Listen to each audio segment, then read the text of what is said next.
Hello दोस्तों, good evening, नमस्कार। मैं बीके पाठक स्वागत करता हूं आप सभी का। हम पढ़ रहे हैं बायोलॉजी और बायोलॉजी में जो टॉपिक हमारा चल रहा है दोस्तों, दैट इज जेनेटिक्स। हम पढ़ रहे हैं अनुवांशिकी और अनुवांशिकी में हम लोगों ने पहले दिन जब पढ़ा तो हमने क्या किया, डिक्शनरी को पढ़ा कि भाई जीन क्या होता है, जेनेटिक्स जो टर्म है वो कहाँ से आई है।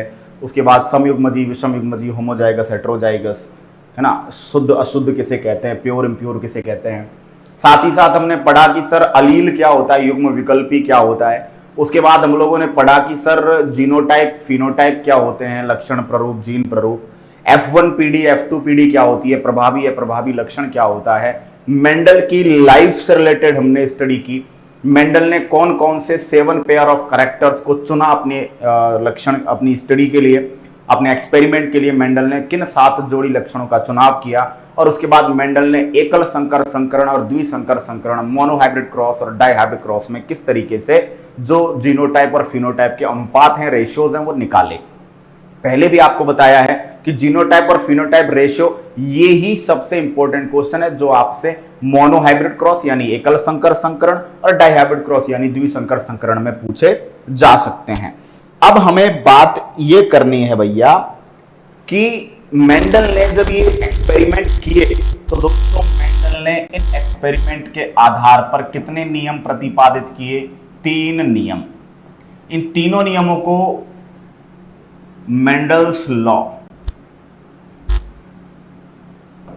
मेंडल्स लॉज, ठीक है, मेंडल के नियम इन्हें कहा जाता है। अब सबसे पहले तो इनको उसी तरह आपको ऑर्डर में याद करना होता है जिस तरह आप न्यूटन के नियमों को करते हैं। First law of Newton, second law of Newton, third law of Newton. इसी तरह थर्मोडायनेमिक्स में first law of thermodynamics, second law of thermodynamics and third law of thermodynamics. इसी तरह इनको ऑर्डर में पढ़ना है, मतलब नंबरिंग के हिसाब से याद भी करना है। कैसे? जैसे जो पहला नियम है, इस पहले नियम को बोला जाता है प्रभाविता का नियम। क्या बोलते हैं दोस्तों? प्रभाविता का नियम। प्रभाविता का जो नियम है इसको बोलते हैं लॉ ऑफ डोमिनेंस। ये मैं आपको बहुत अच्छे से समझा दूंगा, आपको टेंशन लेने की जरूरत ही नहीं है। क्लियर? लॉ ऑफ डोमिनेंस पहले नाम पढ़ेंगे। दूसरा नियम दोस्तों पृथक्करण या विसंयोजन का नियम।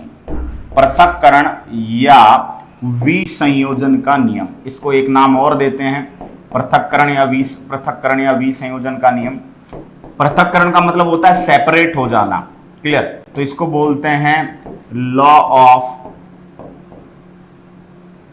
सेग्रीगेशन। लॉ ऑफ सेग्रीगेशन, ठीक है। और जो तीसरा है उसको बोला जाता है स्वतंत्र अपव्यूहन का नियम। स्वतंत्र अपव्यूहन का नियम ये क्या है और इन नियमों के क्या स्टेटमेंट्स हैं और इनके बारे में हमें अभी चर्चा करनी है। Law of independent assortment. Law of independent assortment. देखिएगा भैया, अब देखिएगा जो काम की बात मैं आपको बताने जा रहा हूं वो क्या है। ये जो दूसरा नियम है इसका एक नाम और है, इसका एक नाम और है युग्मकों की शुद्धता का नियम।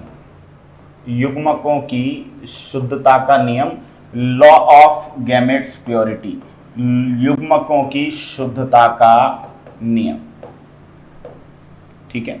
अब पहला क्वेश्चन तो ये बन जाता है कि ये जो नियम है 3, मेंडल ने मेन रूप से 2 एक्सपेरिमेंट किए हैं, मोनोहाइब्रिड क्रॉस, डाइहाइब्रिड क्रॉस, एकल संकर संकरण, द्विसंकर संकरण। तो ये तीनों नियमों का आधार कौन सा वाला संकरण है, मोनोहाइब्रिड है या डाइहाइब्रिड है? तो समझेंगे कि पहला और दूसरा जो नियम है वो किस पर आधारित है, याद रखिएगा, मोनोहाइब्रिड क्रॉस पर। पहला और दूसरा नियम किस पर आधारित है? एकल संकर संकरण प्रयोग पर। और तीसरा जो नियम है वो किस पर आधारित है? डाइहाइब्रिड क्रॉस पर, द्विसंकर संकरण पर। पहला इंपॉर्टेंट जो क्वेश्चन यहां पर बनता है वो यही बनता है। सबसे पहले तो याद रखेंगे number wise. First law is called as law of dominance, प्रभाविता का नियम। दूसरा नियम पृथक्करण या विसंयोजन का नियम। पृथक्करण का मतलब होता है अलग होना और विसंयोजन का मतलब ये संयोजन का विपरीत, मतलब अलग होना। बात वही है, संयोजन मतलब जुड़ना, विसंयोजन मतलब हटना। तो लॉ ऑफ सेग्रीगेशन कहते हैं। इसी का दूसरा नाम है लॉ ऑफ गैमेट प्योरिटी, युग्मकों की शुद्धता का नियम। और तीसरा नियम स्वतंत्र अपव्यूहन का नियम। अब एक एक को हम समझने वाले हैं। चलिए दोस्तों, प्रभाविता का नियम क्या है ये आप अच्छे से समझ चुके हैं दोस्तों। प्रभाविता का नियम कहता है कि मोनोहाइब्रिड क्रॉस में, एकल संकर संकरण में, जब आप दो प्योर पेरेंट्स, जब आप दो शुद्ध जनकों के बीच में क्रॉस करवाते, हमने करवाया, शुद्ध लंबा शुद्ध बोना करवाया, तो जो कैरेक्टर F1 जनरेशन में प्रकट होता है वो प्रभावी होता है। सिंपल सी बात है, प्रभावी है। प्रभावी की डेफिनेशन भी हमने यही पढ़ी है। Dominant character is what? Dominant character वो जो F1 पीढ़ी में अपने आप को दिखाए, फिर F2 में भी दिखाए। लेकिन अप्रभावी लक्षण वो जो F1 में अपने आप को छिपा ले और F2 में अपने आप को क्या रिप्रेजेंट करे। तो प्रभाविता का नियम कहता है दोस्तों कि F1 जनरेशन में केवल प्रभावी लक्षण ही प्रकट होगा। अप्रभावी लक्षण, रेसेसिव कैरेक्टर F1 में दब जाएगा, F1 में प्रकट नहीं होगा, F1 में रिप्रेजेंट नहीं होगा, वो सीधा कहां जाके रिप्रेजेंट होगा? F2 में। समझे? तो प्रभाविता का नियम अगेन सुन लीजिएगा। एकल संकर संकरण में, मोनोहाइब्रिड क्रॉस में, जब दो शुद्ध जनकों के मध्य, जब दो प्योर पेरेंट्स के मध्य क्रॉस करवाया जाता है, तो जो लक्षण F1 पीढ़ी में प्रकट होता है उसे प्रभावी या डोमिनेंट कैरेक्टर कहते हैं, और जो लक्षण F1 में प्रकट नहीं होता, सीधा F2 में प्रकट होता है, उसे रेसेसिव, उसे अप्रभावी लक्षण कहते हैं। That is the law of dominance. प्रभाविता के नियम का यही स्टेटमेंट है। ठीक है, अब इस स्टेटमेंट के अपवाद हैं, वो अच्छे से हमें समझने पड़ेंगे। पहले इनको एक एक को समझ लेते हैं। ठीक है, पृथक्करण या विसंयोजन का नियम, ये भी एकल संकर संकरण पर आधारित है। अब जरा आइए इसका स्टेटमेंट क्या है। देखिए, मान लीजिए कैपिटल टी, ये एकल संकर संकरण कैसा पादप है? शुद्ध लंबा। ठीक है, स्मॉल टी कैसा पादप है? शुद्ध बोना। ठीक है भाई, कोई दिक्कत नहीं है। अब इन दोनों ने F1 जनरेशन बनाई। F1 पीढ़ी में सारे जो पादप हुए कैसे हुए बताइए? विषम युग्मजी प्राप्त हुए। ठीक है, विषम युग्मजी प्राप्त हुए तो इनको सबको क्या लिखोगे? अशुद्ध लंबा, है ना। इसको भी आप यही लिखोगे, इसको भी आप यही लिखोगे, इसको भी आप यही लिखोगे। ठीक है, अब समझना जरा, क्या समझोगे कि अशुद्ध लंबा आपने लिख दिया। ठीक है, अब ये पादप भी बड़ा हो रहा है, ये पादप भी बड़ा हो रहा है, ये भी बड़ा हो रहा है, ये भी बड़ा हो रहा है। काफी साल, 2 साल के हो गए पादप। अब हमने इनमें से वापस 2 को चुना और इनके बीच में हम क्या करवा रहे हैं? इनके बीच में हम F2 पीढ़ी के लिए स्वप्रजनन करवा रहे हैं। ठीक है सर, हमने स्वप्रजनन करवाया। अब जरा गौर कीजिए, अब मैंने बोला युग्मक बनेंगे। देखिए, यहां तो युग्मक दोनों सेम है, तो युग्मक किसी भी कंडीशन में आएगा कैपिटल टी आएगा, इधर युग्मक स्मॉल टी आएगा, लेकिन यहां अलग अलग है, तो युग्मक कैपिटल टी भी आएगा और स्मॉल टी भी आएगा। इसी तरह कैपिटल टी भी आएगा, स्मॉल टी भी आएगा। क्यों? क्योंकि हमने पढ़ा है कि किसी भी जीन पेयर में, किसी भी जीन युग्म में मौजूद जो दोनों मेंबर हैं वो सब क्या कहलाते हैं? गैमेट कहलाते हैं। अब हमने इनका क्या करवाया सर जी? क्रॉस करवा दिया। पहले इसको इससे करवा दिया, फिर इसको इससे करवा दिया। सिंपल। ठीक है, बताओ, इसको इससे करवाया तो यहां क्या बनेगा? Capital T. इसको इससे करवाया तो क्या बनेगा? Capital T small T. ठीक है, अभी इसको इससे करवाना है, फिर इसको इससे करवाना है। ठीक है, यहां क्या बना? यहां क्या बनेगा बताइए? Capital T small T. यहां क्या बना? Small T. जरा समझिए बात को, क्या कहना चाह रहा है आपसे? स्वतंत्र अपव्यूहन का नियम, सॉरी, युग्मकों की शुद्धता का नियम या पृथक्करण या विसंयोजन का नियम। देखिए, समझिएगा, प्रभाविता का नियम तो ये समझा चुके कि जब दो शुद्ध जनकों के मध्य आप क्रॉस करवाएंगे तो पहली पीढ़ी में क्या दिखेगा? पहली पीढ़ी में आपको केवल और केवल वो लक्षण दिखेगा जो प्रभावी होगा। और सेकेंड जनरेशन में आपको देखिए जरा, सेकेंड जनरेशन में ये क्या बन गया? शुद्ध लंबा। ये क्या बन गया? अशुद्ध लंबा। ये क्या बन गया? अशुद्ध लंबा। ठीक है, ये क्या बन गया? शुद्ध बोना, है ना।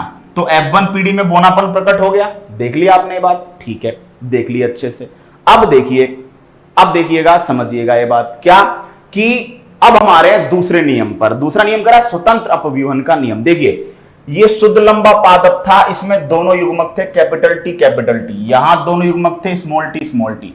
पता नहीं है कितने उम्र के हो गए ये प्लांट, लेकिन जब गैमेट अलग हुए तो इसमें से दो कैपिटल टी अलग निकले और इसमें से दो स्मॉल टी अलग निकले, जिन्होंने चार अलग अलग प्लांट्स का निर्माण किया। समझे?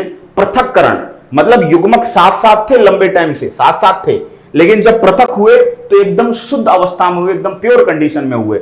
यहां तो चलो फिर भी दोनों युग्मक सेम सेम थे तो दिक्कत नहीं थी, लेकिन यहां आइए, यहां F1 पीढ़ी में जरा देखिएगा, लंबा और बोना साथ साथ बैठे हैं, और ये बोनेपन का लक्षण बेचारा जब तक ये पादप पूरी जिंदगी जिएगा, है ना, ये चार पादप, तो बोनापन तो बेचारा दबा ही रहेगा ना। क्यों? क्योंकि बोनेपन के लक्षण को प्रकट नहीं होने दे रहा प्रभावी वाला। प्रभावी कौन है? लंबापन, टॉलनेस। ठीक है, अब इनमें ये जो अभी ये पादप लिए, इनकी 2-2 साल उम्र हो गई। कितनी साल हो गई? 2 ईयर की उम्र हो गई सर दोनों की। अब जब ये 2-2 साल के हो गए, तब हमने इनके बीच में क्या करवाई है? F2 पीढ़ी प्राप्त करने की कोशिश की है। अब जरा गौर करना कि ये कैपिटल टी और स्मॉल टी दोनों 2 साल से साथ थे। स्मॉल टी जो था वो 2 साल से इस कैपिटल टी से डर कर बैठा था, चुप होकर बैठा था, दब कर बैठा था। लेकिन दोस्तों जब अलग होने का समय आया तो दोनों युग्मक जो हैं, ये कैपिटल टी निकल आया, ये स्मॉल टी निकल आया, और ये स्मॉल टी जो है किसी भी तरीके से कमजोर नहीं पड़ा। ये स्मॉल टी जो है, इसने इस वाले स्मॉल टी से मिलके और शुद्ध बोने पादप का निर्माण कर दिया। और शुद्ध बोने पादप के लिए 2 शुद्ध गैमेट्स की जरूरत है। ठीक है, तो इसका मतलब क्या रहा कि ये जो स्मॉल टी है, ये लंबे टाइम से छिपा पड़ा था, दबा पड़ा था, कमजोर पड़ा था, शोषण हो रहा था इसका। लेकिन जब अलग होने का मौका आया, जब पृथक्करण हुआ, जब विसंयोजन हुआ, तो दोस्तों युग्मक जो है वो अपनी शुद्ध अवस्थाओं में अलग हुए हैं, एकदम प्योर कंडीशन में अलग हुए हैं। यही कहना चाहता है लॉ ऑफ सेग्रीगेशन, यही कहना चाहता है विसंयोजन का नियम या युग्मकों की शुद्धता का नियम। क्या? लैंग्वेज सुनिएगा। एक ही पादप में लंबे समय तक साथ साथ रहने के बाद भी जब 2 युग्मक अलग होते हैं, सेपरेट होते हैं, तो वे अपनी शुद्ध अवस्थाओं में, वे अपनी प्योरेस्ट फॉर्म में एक दूसरे से अलग होते हैं। उनका एक दूसरे पर कोई अच्छा या कोई बुरा प्रभाव नहीं पड़ता। ये कैपिटल टी स्मॉल टी से किसी भी तरह इफेक्ट नहीं है, ये स्मॉल टी कैपिटल टी से किसी भी तरह इफेक्ट नहीं है। कब? जब गैमेट बन रहे हैं, जब युग्मक बन रहे हैं। उससे पहले तो बेचारा कैपिटल टी जो है, उससे पहले तो जो बेचारा स्मॉल टी है, वो कैपिटल टी से डर कर रह रहा है, दब कर रह रहा है। क्या ये बात दिमाग में बैठी है आपके? लैंग्वेज आपके नोट्स में बहुत अच्छे तरीके से लिखी हुई है, ठीक है, लेकिन बात है समझने की। लैंग्वेज तो आप रट लेंगे कि कैसे आप समझ रहे हैं चीजों को। तो पहले नियम को अच्छे से समझाया कि F1 जनरेशन में प्रभावी दिखेगा, F2 में प्रभावी भी दिखेगा और अप्रभावी भी दिखेगा। यानी F1 तो पहले डोमिनेंट है, प्रभावी है, वो पहले F1 में दिखेगा, फिर F2 में दिखेगा। अरे यार, पावरफुल आदमी तो हर जगह पावरफुल है, लेकिन जो बेचारा वो है कौन, कमजोर आदमी, वो केवल कहां पे अपनी ताकत थोड़ी दिखा सकता है? वो F2 पीढ़ी के अंदर। ये आपका पहला नियम था। दूसरा नियम क्या है कि जो गैमेट है वो साथ साथ रह रहे हैं, भले ही एक दूसरे से डरकर रह रहे हैं, दबकर रह रहे हैं, लेकिन जब उनके अलग होने का समय आया, जब उनके आपस में एक दूसरे से पृथक होने का, सेपरेट होने का, सेग्रीगेट होने का टाइम आया, तो वो अपनी शुद्ध अवस्थाओं में अलग हुए। ये कौन सा नियम है दोस्तों? ये आपका सेकंड लॉ है। बात समझ में आई क्या? यस और नो में जवाब दीजिएगा कमेंट बॉक्स में। फिर मैं तीसरे नियम को आपको समझाऊंगा भैया, ठीक है? क्लियर? अब जरा गौर करिएगा तीसरे नियम पर। देखिए, तीसरे नियम पे चल रहे हैं दोस्तों। तीसरे नियम में हमने देखा कि दो शुद्ध, अब तीसरा नियम जो है वो क्या है? स्वतंत्र अपव्यूहन का नियम, लॉ ऑफ इंडिपेंडेंट असॉर्टमेंट। स्वतंत्र का मतलब क्या है? फ्री, मुक्त, बिना किसी के कब्जे में, बिना किसी के काबू में, बिना किसी की गुलामी में। इंडिपेंडेंट। असॉर्टमेंट का मतलब है नीचे जाना, अपव्यूहन, नीचे चलते चले जाना। तो इसका मतलब क्या है? और ये द्विसंकर संकरण पर आधारित है। अब द्विसंकर संकरण में आप कितने लक्षण लेते हो? 2। तो मैंने आपको बताया था, आपने 2 पादप ले लिए, capital R capital R, capital Y capital Y, small R small Y, small Y, small R small R, small Y small Y. आपने F1 जनरेशन बनाई। F1 जनरेशन में इसमें से गैमेट आया आर वाई, इसमें से गैमेट आया आर वाई। आपने बना दिया capital R small R, capital Y small Y. ठीक है, अब जरा गौर कीजिए इस बात पे कि दोस्तों आपके पास 2 लक्षण हैं। क्लियर? ये वाले। अब 2 लक्षण है। एक क्या है आपके पास? एक आपके पास बीज की आकृति है, गोल और झुर्रीदार, और दूसरा आपके पास क्या है? बीज का रंग।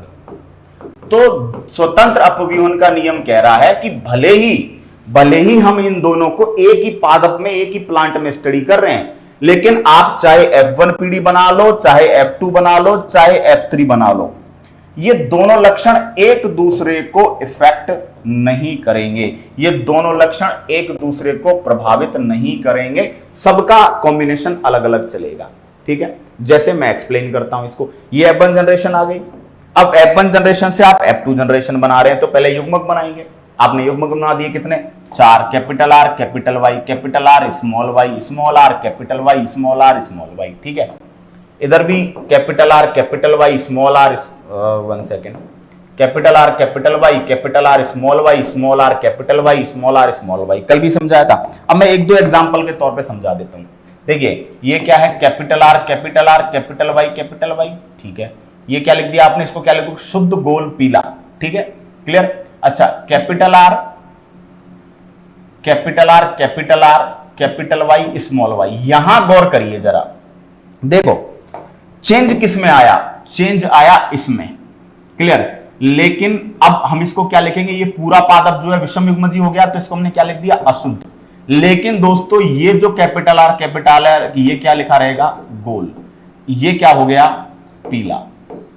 समझ रहे हैं, मतलब अभी भी कैपिटल आर जो है उस पर इसका कोई प्रभाव नहीं पड़ेगा। कैपिटल वाई स्मॉल वाई हो गया, यहां पे चेंज आया है, तो इसकी वजह से जो पीला है उसके कारण क्या आ गया, अशुद्ध। अब इसको हम अप्लाई करेंगे आगे। मान लीजिए कंडीशन आती है capital R small Y small Y. अब हम इसको क्या लिखेंगे, शुद्ध। शुद्ध है। अब बताओ चेंज इसमें आ गया, तो ये क्या हो गया बताइए, झुर्रीदार। लेकिन दोस्तों जो कैपिटल आर है ना, इसका मतलब अभी भी गोल ही है।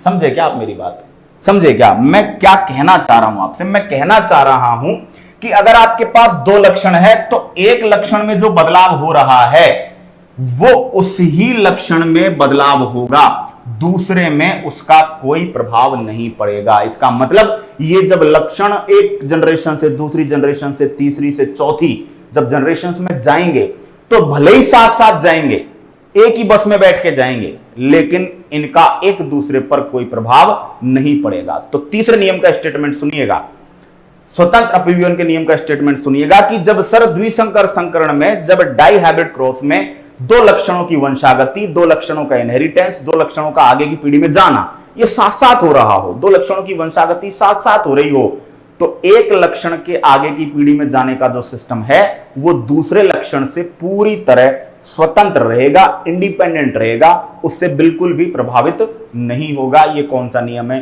ये स्वतंत्र अपव्यूहन का नियम है, तीसरा नियम है। बच्चों बात समझ में आई क्या?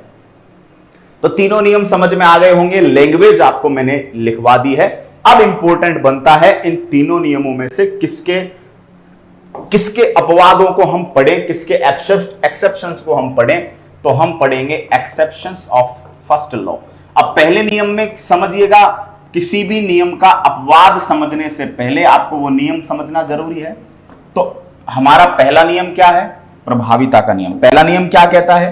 पहला नियम कहता है कि सर शुद्ध जनक हो, शुद्ध जनक हो, है ना, शुद्ध जनक हो, एक प्रभावी है और दूसरा अप्रभावी है। ठीक है, आपने क्या करवा दिया, F1 जनरेशन करवा दिया, तो कैसा प्राप्त होगा? अशुद्ध। और वो कॉम्बिनेशन प्राप्त होगा किसका? प्रभावी प्लस अप्रभावी का। बोलो यही हुआ। जैसे कैपिटल टी स्मॉल टी बना क्या? कैपिटल टी स्मॉल टी, है ना। अब कैपिटल टी स्मॉल टी में ये प्रभावी अप्रभावी का कॉम्बिनेशन है, लेकिन प्रभाव किसका दिख रहा है? जो इफेक्टिव है, जो डोमिनेंट है। ठीक है, अब यही होना चाहिए। अब दोस्तों इसमें आपको सबसे पहले बता रहा हूं, अपवाद में जो घटना आपको समझा रहा हूं उसे बोलते हैं अपूर्ण प्रभाविता। समझना, अपूर्ण प्रभाविता इसको बोलते हैं इनकम्प्लीट डोमिनेंस। समझना यार, बहुत प्यार से शब्द ही समझा देगा आपको सब कुछ। इनकम्प्लीट डोमिनेंस का मतलब है दोस्तों, प्रभावी का जो डोमिनेंट है, प्रभावी का पूर्णतः प्रभावी ना होना, प्रभावी का पूर्णतः प्रभावी ना होना। मतलब क्या इस बात का कि जो प्रभावी है वो F1 पीढ़ी में प्रकट तो हो, लेकिन पूरी तरह नहीं हो, अधूरा रह जाए, कोई ना कोई कमी रह जाए, वो अपूर्ण प्रभाविता है। ठीक है, जैसे समझिएगा। अब एग्जाम्पल इसके इंपॉर्टेंट है, क्वेश्चन आता है दोस्तों। एक पादप है जिसको बोलते हैं मिराबिलिस जलापा। डायरेक्ट क्वेश्चन आता है यहां से, मिराबिलिस जलापा, इसी का दूसरा नाम है 4 o'clock प्लांट, 4 बजे का पादप, 4 o'clock प्लांट। क्यों? क्योंकि दोस्तों इस पादप में 4 बजे विशेष रूप से पुष्पन की क्रिया होती है और इसी को गुलाबास भी बोला जाता है, गुलाबास। ठीक है, अब समझना इस पादप में क्या होता है दोस्तों। इस पादप में एक होते हैं लाल पुष्प, लाल पुष्प, लाल पुष्प क्या होते हैं? प्रभावी। ठीक है, और सफेद पुष्प ये क्या होते हैं? अप्रभावी। अब बताओ इनके बीच में जब आप क्या करवाओगे, इनके बीच में जब आप क्रॉसिंग करवाओगे तो F1 पीढ़ी में प्रभाविता के नियम के हिसाब से कौन दिखना चाहिए? लाल। भाई प्रभाविता का नियम तो यही कहता है कि F1 पीढ़ी में प्रकट कौन होगा? लाल। लेकिन लाल पूरी तरह प्रकट नहीं होता और ये जो पुष्प है ये कैसे पुष्प आ गए? गुलाबी पुष्प, गुलाबी फ्लावर। तो मतलब समझे क्या कि अप्रभावी तो बेचारा अभी भी दबा हुआ है, लेकिन प्रभावी है ना, ये पूरी तरह मजे नहीं लूट पाया, प्रभावी कमजोर रह गया, अधूरा रह गया, इसको जीवन का आनंद पूरा नहीं आ पाया। तो अप्रभाविता, सॉरी अपूर्ण प्रभाविता, ये किस नियम का अपवाद है? क्वेश्चन आता है पहले नियम का। अपूर्ण प्रभाविता का मतलब क्या है? F1 पीढ़ी में प्रभावी प्रकट तो हो बट अपूर्ण हो, इनकम्प्लीट हो, पूरी तरह प्रभावी ना हो। लाल रंग ने ताकत तो लगाई लेकिन पूरी तरह लाल नहीं आया। पुष्प कैसे आ गए दोस्तों? पिंक आ गए। तो डायरेक्ट क्वेश्चन आता है दोस्तों, मिराबिलिस जलापा या 4 बजे का पादप या गुलाबास में जो दोस्तों पुष्पों का रंग है, जो आपके फ्लावर का कलर है, उसमें कौन सी घटना देखी जाती है? तो आप याद रखेंगे दोस्तों, क्या याद रखेंगे? आप याद रखेंगे कि भैया अपूर्ण प्रभाविता देखी जाती है। क्या ये बात समझ में आई आपके? एक और एग्जांपल लीजिएगा, एक पादप और है जिसको बोलते हैं स्नैपड्रैगन। ये एग्जांपल जरूर याद करने, लेवल अगर पेपर का अप हुआ तो यहां से क्वेश्चन आता है, डॉग प्लांट, कुत्ता पादप। स्नैपड्रैगन कुत्ता पादप या इसी का दूसरा नाम है एंटीराइनस। इस पादप में क्या होता है देखिएगा, इस पादप में भी 2 तरीके के फ्लावर आते हैं दोस्तों, 2 तरीके के, एक आते हैं ब्लैक और दूसरे आते हैं दोस्तों व्हाइट। ठीक है, ब्लैक फ्लावर, काले पुष्प, काले पुष्प क्या होंगे बताइए? प्रभावी। और व्हाइट वाले क्या होते हैं? अप्रभावी। अब हिसाब से, नियम कानून के हिसाब से तो जब F1 पीढ़ी दोस्तों बन रही है तो क्या होनी चाहिए? कैसे पुष्प होने चाहिए? Black flower. लेकिन दोस्तों यहां पे ब्लैक फ्लावर की जगह पर यहां पर कैसे फ्लावर आते हैं? Blue flower. तो समझे क्या बात को? प्रभावी ने बेचारे ने ताकत तो लगाई यार, लेकिन प्रभावी है ना, पूरी तरीके से अपना जादू नहीं चला पाया, पूरी तरीके से अपने आप को प्रकट नहीं कर पाया। ये क्या है दोस्तों? ये है आपका अपूर्ण प्रभाविता। इसका तीसरा एग्जाम्पल और है दोस्तों, एक है एंडालूसियन मुर्गा, एंडालूसियन मुर्गा। 3 एग्जाम्पल मैं आपको बता रहा हूं। एंडालूसियन मुर्गा, इसके अंदर भी अपूर्ण प्रभाविता, इसके पंखों के रंग के अंदर है ना, इसके स्किन कलर और पंखों के रंग के अंदर भी आपको अपूर्ण प्रभाविता देखने को मिलती है। ठीक है, तो आपसे अपूर्ण प्रभाविता का पहला एग्जाम्पल मिराबिलिस जलापा, 4 o'clock प्लांट इसी को कहते हैं, गुलाबास इसी को कहते हैं। दूसरा स्नैपड्रैगन, तीसरा दोस्तों एंडालूसियन मुर्गा। ये किसके एग्जाम्पल? एंडालूसियन डक है ना। तो ये किसके एग्जाम्पल है दोस्तों? ये आपके एग्जाम्पल हैं अपूर्ण प्रभाविता के। ठीक है, कोई समस्या नहीं ना? लीजिए स्क्रीनशॉट, स्क्रीनशॉट लेने का टाइम मैंने पहले भी दे दिया था। अब इसी में दूसरा अपवाद और है और उसको बोलेंगे सह प्रभाविता। सह प्रभाविता का मतलब क्या है? कोडोमिनेंस। को का मतलब होता है मिलजुल कर, कोडोमिनेंस। इसमें क्या मतलब है यार? इसका क्या लेना देना है? तो इसका मतलब है दोस्तों, इसकी डेफिनेशन समझिए, सह मतलब साथ साथ, प्रभाविता मतलब प्रभावी होना। F1 पीढ़ी में इसका जो मतलब मैं बता रहा हूं, F1 पीढ़ी में प्रभावी व अप्रभावी दोनों का प्रकट हो जाना। F1 पीढ़ी में प्रभावी व अप्रभावी दोनों का प्रकट हो जाना।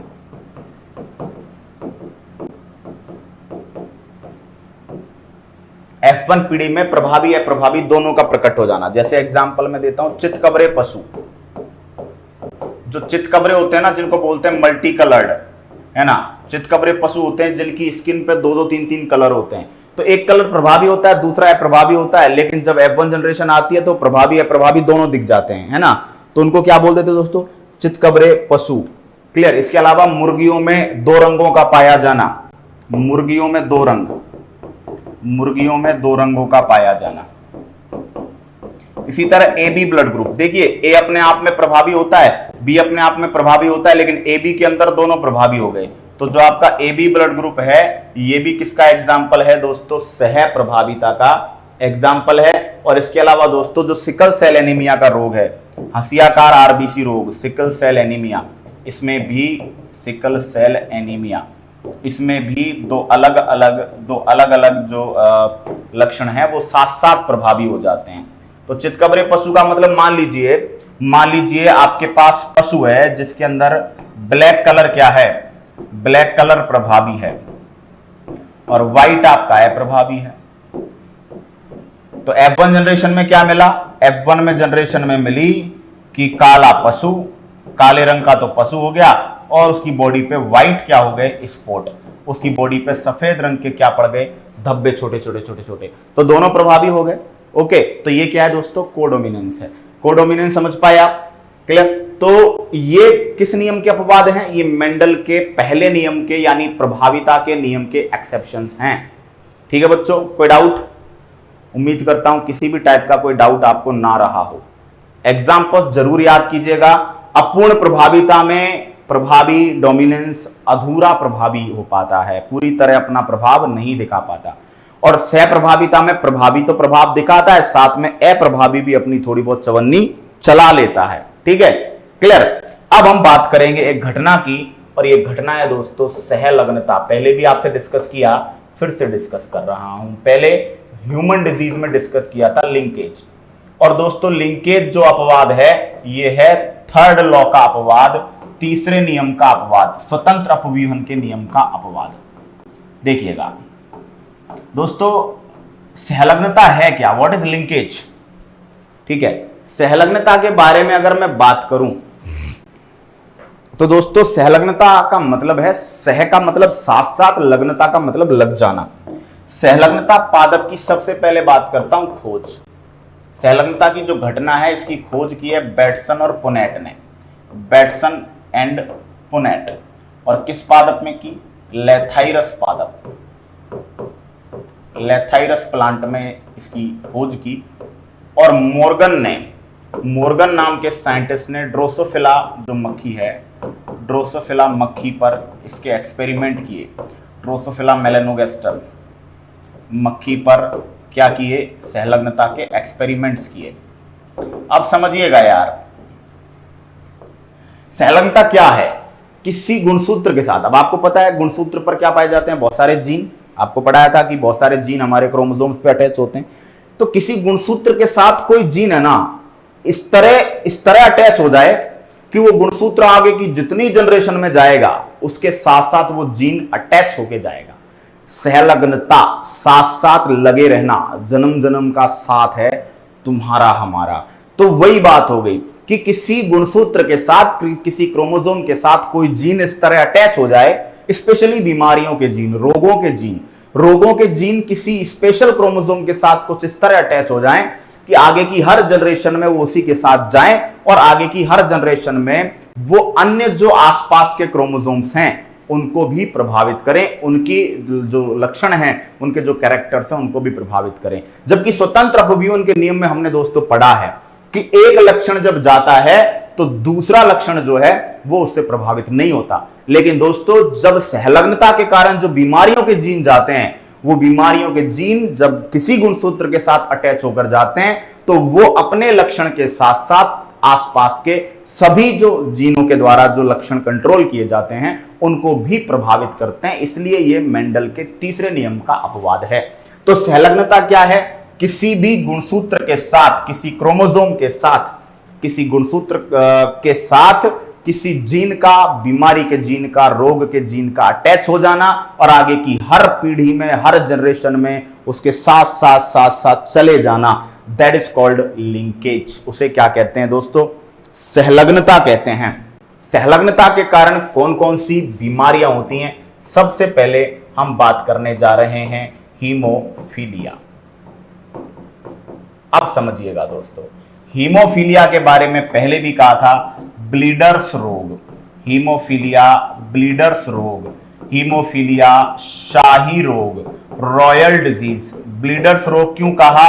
क्योंकि हीमोफीलिया रोग में रुधिर का थक्का, ब्लड की क्लॉटिंग या तो नहीं होती है या बहुत देरी से होती है, जिसके कारण रोगी का चोट जब लगती है, जब चोट लगती है, जब क्या होता है, कोई वुंड होता है, कोई घाव होता है, एक्सीडेंट वगैरह हो जाता है, तो उसका ब्लड रेगुलरली लॉस होता चला जाता है, ठीक है, कम होता चला जाता है, इसलिए इसको ब्लीडर्स रोग कहते हैं। दोस्तों हीमोफीलिया के बारे में एक याद लिख लीजिएगा, एक्स गुणसूत्र पर इसका जीन पाया जाता है, एक्स गुणसूत्र पर, है ना, इसका जीन, इसका जो जीन है वो कहां पाया जाता है? एक्स गुणसूत्र पर पाया जाता है, और वो भी कौन सी अवस्था में? अप्रभावी अवस्था में। अब समझना, अप्रभावी अवस्था का मतलब समझे आप?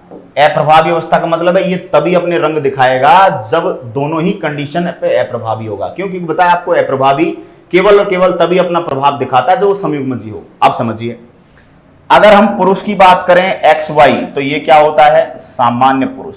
अगर हम एक्स एक्स बात करें तो ये क्या होता है? सामान्य महिला। सही है, ठीक है। अगर हमने बात की यार एक्स, हीमोफीलिया के लिए एच लिख दिया, वाई। अब जरा गौर करना, यहां पे एक्स कितना है? एक, उस पे ही क्या आ गया? हीमोफीलिया। अब एक ही एक्स है, उस पे हीमोफीलिया आ गया, तो इसके बगल में दूसरा एक्स तो है नहीं प्रभावी, ये तो अप्रभावी रह गया। अप्रभावी वाला यहां पे रह गया, प्रभावी बगल में है नहीं। अप्रभावी तभी चुप बैठता है जब उसके बगल में कौन हो? प्रभावी। तो ये क्या कर देगा? इसको रोगी कर देगा। तो ये क्या हो जाएगा? रोगी या हीमोफिलिक पुरुष। तो बताइए, एक्स एच वाई लिखा हो वो क्या होता है? हीमोफिलिक पुरुष होता है, ठीक है।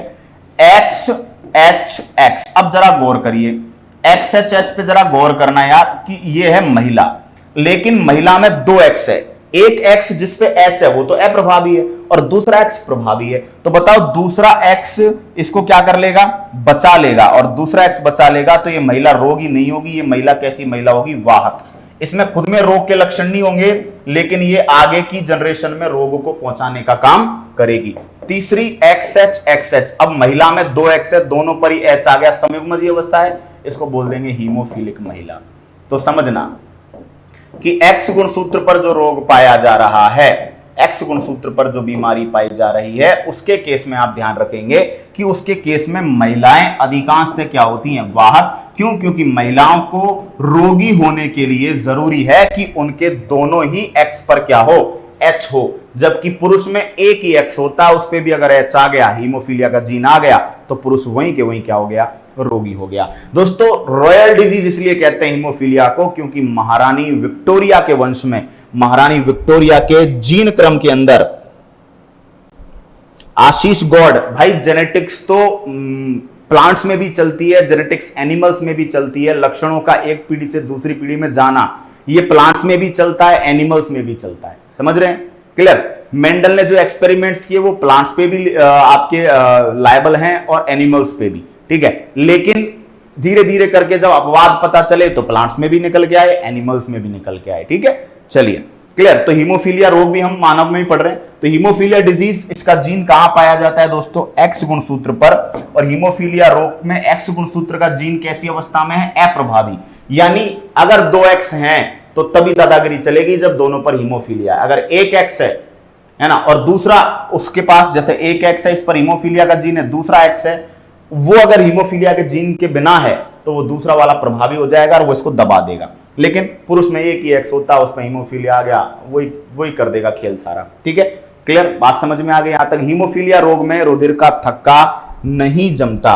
हीमोफीलिया रोग में जो ब्लड है, इसकी क्लॉटिंग या तो नहीं होती या देरी से होती है, जिसके कारण रोगी का बहुत सारा रुधिर क्या हो जाता है? बताइए, फैल जाता है, ठीक है। अब हीमोफीलिया दोस्तों दो टाइप का होता है, आपके नोट्स में लिख रखा है, दो टाइप का होता है। पहला क्या?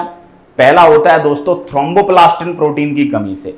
याद कीजिए, जब ब्लड क्लॉटिंग आपको पढ़ाई थी, रुधिर का थक्का पढ़ाया था, तो आपको बताया था कि रुधिर का थक्का जमाने वाली जो प्रोटीन्स होती हैं, उनमें आपको या तो थ्रोम्बस वर्ड मिलेगा या फाइब्रिन वर्ड मिलेगा। फाइब्रिन, प्रोथ्रोम्बिन पढ़ाई थी। तो ब्लड क्लॉटिंग से रिलेटेड प्रोटीन है थ्रोम्बोप्लास्टिन, जो ब्लड क्लॉटिंग के लिए, रुधिर का थक्का जमाने के लिए रेस्पॉन्सिबल है ना। अगर उस प्रोटीन का अभाव हो, या फिर आपसे ऐसे कहते हैं जो थ्रोम्बिन, जो प्रोथ्रोम्बिन प्रोटीन है, जो फाइब्रिनोजन प्रोटीन है, उनका अभाव हो हमारी बॉडी में, तो क्या हो जाएगा, आपको हीमोफीलिया हो जाएगा। ये होता है हीमोफीलिया बी। हीमोफीलिया दो टाइप का होता है, हीमोफीलिया ए, हीमोफीलिया बी। तो हीमोफीलिया बी कब होता है, जब आपकी बॉडी में थ्रोम्बोप्लास्टिन प्रोटीन, जैसे कि थ्रोम्बोप्लास्टिन में फाइब्रिनोजन भी आती है, फाइब्रिन भी आती है, थ्रोम्बिन भी आती है, प्रोथ्रोम्बिन भी आती है, हमने पढ़ा है ब्लड क्लॉटिंग के अंदर जब ब्लड सर्कुलेशन पढ़ा। तो इन प्रोटीन्स की कमी से आपके रुधिर का थक्का नहीं जमेगा, आपकी ब्लीडिंग हो जाएगी। दूसरा, आपके प्रोटीन पढ़ाई थी दोस्तों प्लाज्मा में, ब्लड प्लाज्मा में ग्लोबुलिन। ग्लोबुलिन प्रोटीन हमें किससे बचाती है, बीमारियों से, रोग प्रतिरोधकता बढ़ाने वाली प्रोटीन है। अब इस ग्लोबुलिन प्रोटीन में अलग अलग बीमारियों के लिए, अलग अलग प्रॉब्लम्स के हिसाब से अलग अलग टाइप की ग्लोबुलिन प्रोटीन है। तो एक ग्लोबुलिन प्रोटीन है जिसको बोलते हैं एंटी हीमोफिलिक ग्लोबुलिन। एंटी का मतलब विरोधी, हीमोफिलिक का मतलब हीमोफीलिया की, ग्लोबुलिन का मतलब ग्लोबुलिन। ऐसी ग्लोबुलिन जो आपको हीमोफीलिया के विरुद्ध लड़ने में मदद करती है, आपको हीमोफीलिया से बचाती है। अगर आपकी बॉडी में एंटी हीमोफिलिक ग्लोबुलिन की ही कमी हो जाए तो आप हीमोफीलिया से बच पाएंगे क्या, नहीं, तब आपको होगा हीमोफीलिया ए। तो हीमोफीलिया ए होता है एंटी हीमोफिलिक ग्लोबुलिन प्रोटीन की कमी से, जो कि ब्लड प्लाज्मा में पाई जाती है। और हीमोफीलिया बी होता है थ्रोम्बोप्लास्टिन प्रोटीन की कमी से, जो कि रुधिर का थक्का जमाने में मदद करती है। इन दोनों कंडीशंस के कारण आपको हीमोफीलिया ए और आपको हीमोफीलिया बी आपको देखने को मिलते हैं। क्या ये बात बच्चों समझ में आ गई? अब मैं आपको क्वेश्चन दूंगा, देखिए, है ना, आपसे कुछ क्वेश्चन करेंगे फिर हम आगे बढ़ेंगे, ठीक है। एक क्वेश्चन करता हूं मैं। क्वेश्चन ये है कि अगर एक साधारण पुरुष की शादी, एक साधारण पुरुष की शादी किससे हो जाए, शादी के लिए मैं ये लिखूंगा बीच में, एक साधारण पुरुष की शादी वाहक महिला से हो जाए, है ना, क्लियर। आपसे पूछ रहा है एक साधारण पुरुष की शादी हो गई है सर एक वाहक महिला से, है ना, तो कितने प्रतिशत संतानें, तो जो संतानें पैदा होंगी उनमें कितने प्रतिशत को हीमोफीलिया होगा, ठीक है। क्वेश्चन सिंपल है। सामान्य पुरुष को आप क्या लिखेंगे, एक्स वाई, सिंपल। वाहक महिला को क्या लिखेंगे, एक्स एच वाई, ठीक है। आपने क्या किया, अब आप देखेंगे संतानों का। पहला ये एक्स एच एक्स, बताओ ये क्या है, ये है दोस्तों वाहक महिला, पढ़ाया था आपको, ठीक है। एक्स वाई, ये क्या है, सामान्य पुरुष, ठीक है। वाई ये एक्स एच वाई, बताओ ये क्या है, ये है रोगी पुरुष। और एक्स वाई ये क्या है, सामान्य पुरुष, ठीक है। अब जरा गौर कीजिए, आपसे पूछे भैया, आपसे पूछे कि टोटल संतानों में, कुल संतानों के हिसाब से, कुल संतानों में 25% तो क्या है, रोगी है भाई, रोगी 25% है। वाहक कितने परसेंट है, 25% वाहक और 50% सामान्य। अब क्वेश्चन इस तरह भी पूछ सकता है कि पुरुषों का कितने प्रतिशत रोगी है, पुरुष कितने हुए बताइए, 3, है ना, पुरुष कितने हुए, 3, रोगी कितना, 1, बताओ कितने परसेंट, लगभग 33 सही, 1/3%। बोलो गलत बोल रहा हूं क्या भाई? आपसे पूछे कितने प्रतिशत पुरुषों का कितने परसेंट जो है रोगी हैं, तो 3 में से 1 रोगी है, ठीक है। आपसे पूछे महिला कितनी रोगी है, तो महिला 0% रोगी, 0% महिला रोगी। आपसे पूछे टोटल जो महिला पैदा हुई, है ना, आपसे पूछे टोटल जो महिला पैदा हुई उनमें से वाहक कितनी है, तो महिला 1 पैदा हुई, वो भी वाहक पैदा हुई, तो 100% महिला, है ना। आपसे पूछा जाए जो महिला पैदा हुई उसकी 100 की 100% क्या होंगी, ये वाहक होंगी, एक भी रोगी महिला पैदा नहीं होगी। क्या ये बात समझ में आई आपको? क्या ये बात समझ में आ गई बच्चों? किस तरह हमने किया, हमने सामान्य पुरुष लिखा, हमने वाहक महिला लिखा। क्वेश्चन कुछ भी पूछ सकता है। टोटल संतानों में आपने गौर किया, टोटल संतानों में सर एक रोगी पुरुष है, एक वाहक महिला है, 2 सर सामान्य पुरुष हैं, ठीक है, क्लियर। अच्छा, हमने गड़बड़ी कर दी यार, पता है आपको, गड़बड़ी कर दी क्या, देखो इधर गड़बड़ी कर दी रे यार, तुम लोग भी ध्यान कम देते हो। गड़बड़ी क्या की है जरा बताएगा कोई? गड़बड़ी हम ये कर गए कि हमने ना, हमें यहां लिखना चाहिए था, महिला है ना, वाहक महिला, यहां लिखना चाहिए था यार एक्स, ठीक है, तो ये हो गया XHX, ये हो गया XX,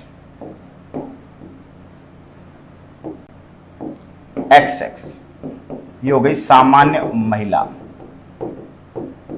ठीक है, ये XHY ये हो गया रोगी पुरुष, और ये आपका XY। ठीक है, ओके, अब सही है भैया, है ना। अपने को क्या करना है, ये X से पहले XHX हो गया, ये आपका XX हो गया, ये आपका XHY हो गया, और ये आपका XY हो गया। ठीक है, अब यहां जरा गौर कीजिएगा, टोटल में कितने परसेंट पुरुष महिलाओं का अनुपात बताओ। सबसे पहले पुरुष महिला का अनुपात, तो पुरुष सर हुए 2 पुरुष 2 महिला, है ना, 50-50। ठीक है, रोगी, वाहक और सामान्य का अनुपात बताओ। तो रोगी सर कितने हैं, रोगी है सर आपके पास 1, है ना, वाहक आपके पास है सर 1, और सामान्य आपके पास है 2। ठीक है, क्लियर। आपसे पूछे पुरुषों में रोगी कितने, तो पुरुषों में रोगी 50%, है ना, वाहक पुरुषों में 0%, सामान्य पुरुषों में सामान्य कितना है ना, सामान्य भी 50% है पुरुष में। महिला की बात करें तो महिला में 50% वाहक है और 50% सामान्य है, 0% रोगी है। क्या मैं गलत कुछ बोला आपको, क्या हम कुछ गलत बोले? नहीं। तो इस तरह के क्वेश्चन आएंगे आपको क्रॉस कराने का, इस तरह से क्या आप कर लेंगे, यस और नो में जवाब दीजिएगा, क्या आप कर लेंगे? ठीक है, और समझाता हूं, देखिएगा। मान लीजिए आपको क्वेश्चन कह दिया कि हीमोफिलिक महिला की शादी हीमोफिलिक पुरुष से कर दी गई। हीमोफिलिक महिला की शादी हीमोफिलिक महिला की शादी किससे कर दी सर? हीमोफिलिक पुरुष से कर दी। अब ऐसी कंडीशन में आप क्या करेंगे? तो ऐसी कंडीशन में हीमोफिलिक महिला तो तभी होगी, रोगी तो तभी होगी जब दोनों पर H हो। हीमोफिलिक पुरुष तब होगा जब एक पर ही क्या हो, H हो। करवा दो सर मल्टीप्लाई, ये लीजिए क्या बन गया, XH। क्या है ये हो गई हीमोफिलिक महिला, रोगी महिला हो गई एक तरीके से। ठीक है, ये हो गया XHY, ये क्या हो गया सर, रोगी पुरुष। ठीक है, XHXH रोगी महिला, और सर XHY रोगी पुरुष। रोगी लिख दो, हीमोफिलिक लिख दो, बात एक है। तो आपसे पूछेगा सर कि टोटल संतानों में 100% रोगी हैं सर, 100% रोगी हैं सर। ठीक है, क्लियर। पुरुषों में कितने परसेंट रोगी है? तो पुरुषों में भी 100% रोगी है, पुरुष में भी 100% रोगी है, महिला में भी सर 100% रोगी है। लेकिन टोटल में पुरुष और महिला का परसेंट कितना है? टोटल में मेल फीमेल का परसेंट कितना है सर? 50-50 है। मेल फीमेल कितने हुए? 50-50। टोटल महिलाओं में भी रोगी और टोटल पुरुष भी 100% रोगी, महिला भी 100% रोगी, तो टोटल 100% भी रोगी। ठीक है बच्चों, क्लियर है? उम्मीद करता हूं किसी टाइप की समस्या आपको यहां पर नहीं आ रही होगी। ठीक है, आगे बढ़ते हैं। इसी तरह का जो रोग है दोस्तों, वो अगला है वर्णांधता, कलर ब्लाइंडनेस। कलर ब्लाइंडनेस के बारे में क्या कि कलर ब्लाइंडनेस में दोस्तों रोगी को लाल, हरा और कभी कभी नीला, इन रंगों में अंतर पता नहीं चलता। रोगी को नहीं पहचान होती कि ये कलर लाल है कि नीला है कि हरा है। लाल और हरा तो जनरली सबसे ज्यादा ये कंडीशन होती, कभी कभी लाल हरे के साथ साथ नीला भी बंदा पहचान नहीं पाता। ठीक है, तो कलर ब्लाइंडनेस वो डिजीज है। कलर ब्लाइंडनेस भी एक्स गुणसूत्र पर पाया जाता है और अप्रभावी पाया जाता है। तो इसकी भी कंडीशन सेम हीमोफीलिया की तरह है ना। क्यों? क्योंकि XX सामान्य महिला, XY सामान्य पुरुष, XCY, देखो C लिखना है कलर ब्लाइंडनेस की, वही कंडीशन है ना। इसको हिंदी में लिख देंगे वर्णांध पुरुष, या कह सकते हैं रोगी पुरुष, क्योंकि वही कंडीशन है जो किसकी है, वही X गुणसूत्र पर और अप्रभावी कंडीशन में है। XCX तो इसको क्या लिखेंगे, वाहक महिला, और XCXC इसको क्या लिख देंगे, रोगी महिला। है ना। तो जो जो गुणसूत्र X पर पाई जाने वाली बीमारियां हैं उनमें महिलाएं अधिकांशतः वाहक होती हैं, रोगी बहुत कम होती है। कलर ब्लाइंडनेस में रोगी को कभी कभी लाल और हरे रोग, कभी कभी मतलब हमेशा ही, ये जन्मजात रोग है, इनका इलाज भी नहीं है। पहली बात तो कलर ब्लाइंडनेस में रोगी को लाल और हरे रंग में अंतर पता नहीं चलता, कभी कभी नीले रंग में भी अंतर पता नहीं चलता। ठीक है, क्लियर, बात समझ में आ गई है ना। अब हम बात करते हैं आगे। ठीक है, क्लियर। तो जो वर्णांता से ग्रसित जो व्यक्ति होते हैं उनका ड्राइविंग लाइसेंस नहीं बनता। ठीक है, क्योंकि उनको लाल बत्ती हरी बत्ती ना दिखेगी, वो तो चढ़ जाएंगे भाई साहब, यूं उनको पता ही नहीं चलेगा बत्ती लाल हो गई, वो तो खुद भी मरेंगे, दूसरों को मारेंगे। तो वर्णांता से ग्रसित व्यक्तियों का ड्राइविंग लाइसेंस नहीं बनता। गवर्नमेंट जॉब भी ऐसी होती है जिनमें जनरली मान लीजिए जैसे आप नेवी वगैरह में, एयरफोर्स वगैरह में जा रहे हैं, आर्मी वगैरह में जा रहे हैं, या फिर आप रेलवे वगैरह में ड्राइवर वगैरह का टेस्ट दे रहे हैं, वहां पर भी जो कलर ब्लाइंडनेस के केसेस होते हैं उनको बाहर कर दिया जाता है, उनको नहीं लेते। ठीक है, क्लियर। तो कलर ब्लाइंडनेस जॉन डॉल्टन को बीमारी थी। मार्क जुकरबर्ग जो फेसबुक के संस्थापक है उनको भी बताया जाता है कि कलर ब्लाइंडनेस की बीमारी थी। ठीक है, तो ये बीमारी के बारे में आप अच्छे समझ पाए।